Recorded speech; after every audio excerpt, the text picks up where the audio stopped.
KPRC 2 is your vaccine central, and we are tracking breaking developments on the Johnson & Johnson vaccine. A health panel says it is time to resume the use of Johnson & Johnson's COVID-19 vaccine despite a very rare risk of blood clots. Health reporter Haley Hernandez is here now with a look at what today's decision means. Haley? Well, it actually means that the J&J vaccine is back in use. Both Harris County and the city of Houston say that they will resume after a pause. And during the meeting with the CDC today, we now have a better idea about risks and what to be on the lookout for.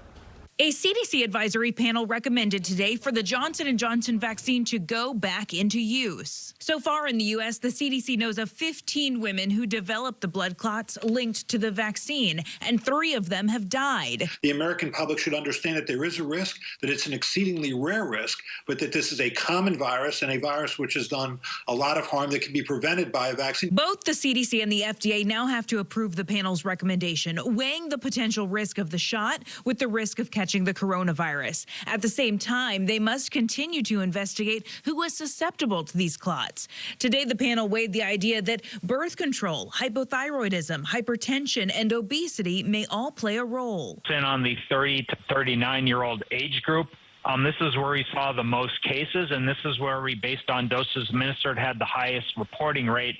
Meanwhile, many vaccine sites in our area are now struggling to fill appointments, leaving many to wonder if this complication is adding to vaccine hesitancy, as the state pushes new initiatives in hard-hit communities where a one-dose vaccine may be preferred. Well, the vaccine represents being able to touch again, to be able to hug again, to be able to be close again, without fear of illness, without fear of disease, without fear of hospitalization, without fear of death. Now, the COVID vaccine working group who voted on this today is made up of outside experts. CDC officials do typically accept the recommendations of the committee. Lauren?